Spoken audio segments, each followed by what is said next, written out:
Welcome back to Exploring Whiskeys. I'm Eric. I'm Kevin, and today we are going to explore a new for the show. And a relatively newer release from a distillery that's been around a while, but their focus is on malted barleys. They're doing single malts, American single malts. This is Stranahan's, and this is the Blue Peak single malt. They have, I think their regular one's like a yellow label, and they have the a cap on top of it, a big cap on top of it. Metal shot glass. But this is their Blue Peak, and this is, interestingly enough, a solera finish. So that's where basically, like, from the very first time that they started to put this together, so if it was 4 years is about what it is, they put it all in this big vat, marry it all up, they fill some bottles, and then they add some more 4-year-old into it. So ultimately, the longer they keep doing this, you're going to have older and older whiskeys in some fractional percent. Yep. But ultimately, it's to try to keep the taste profile very similar from release to release or bottling to bottling. So this is another score up in Green Bay. This is a Green Bay. But funny, once we got back from Green Bay, we had a new store open up in town. We've seen it. No, that might have not been from Green Bay. It was a trip to Wisconsin, but... Oh, well, Sheboygan. Sorry. I think this is from the Sheboygan stops. Sheboygan. Sorry. That's correct. That is correct. This is, Sheboygan. Yeah. But, outside of that, Stranahan's, I've only ever really seen the original yellow one. Right? They used to have a black label. But now, on their website, they've got a single barrel, I think it was. Okay. A sherry finish, and there's another one, Snowflake. Okay. Which sounded really good. Oh, that was finished in a bunch of different barrels, right? Yeah, rum, tequila, cognac, sherry, and wine. And do they say Snowflake because each release probably is a little bit different? Probably. Yeah, I like that. That's kind of cool. But it's only released one day a year. But it's out there. So we'll never see it out here. No. Yeah, they're based out of Denver, Colorado. Yep. They do like to use, I know they talk about the water up there, and they talk about the altitude and the impact on the whiskey and the fermenting process and things. Yeah, the bottle's named after the peak, mountaintop in Aspen. Yeah. I can't say, I don't know if Space Sidey or if it's Highland Scotch malty notes. A lot of sweet notes. I get a lot of chocolate, some raisins. Yep, chocolate, raisins, little honey. Yep. Ooh, that's nice. That's very good. That's very nice. So this is an 86 proof whiskey. So, better than being 80, but still on the lower end. There's a little bit of a warmth there. Yeah. There's a lot of sweet notes that come across here. A little bit, I don't know if it's a barrel or just like a little spice towards the end of the palate. And it's, wow, getting a little warmth coming through. Why am I getting that off an 86 proof whiskey? That's funny.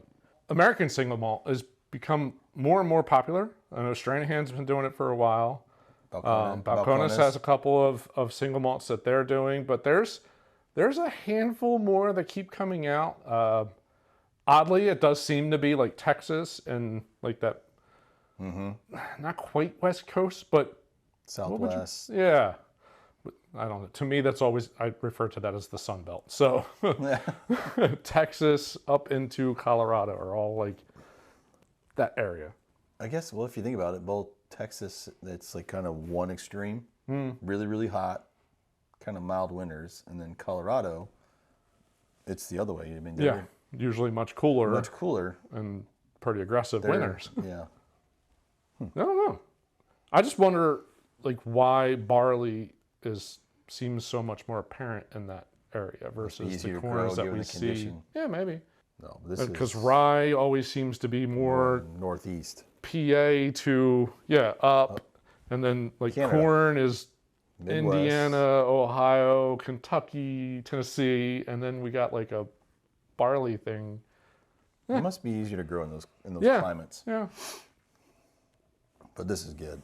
Yeah, I mean, it's a lighter nose, but it's a really nice, sweet, couple different flavor profiles come through, which is really enjoyable. That chocolate and grapes and raisins. I like the palate. There's like a little bite at the very beginning, and it gets really sweet, honey, pastry, all comes through. Like the maltiness, it really does come through on the palate. And it really has a warm finish. We call it a hug, but there's like just a warm finish that comes down through the chest. It's reminding me of a Balcones one, and I can't remember which one it was. Ooh, that finish on that second sip. Are you getting what, the apricot or dried apricot type thing? Along those lines, yeah. I get there's definitely dried fruit notes that come through there, but I'm gonna say it's a little more malty than the Balcones comes off. All right, throw some water in here.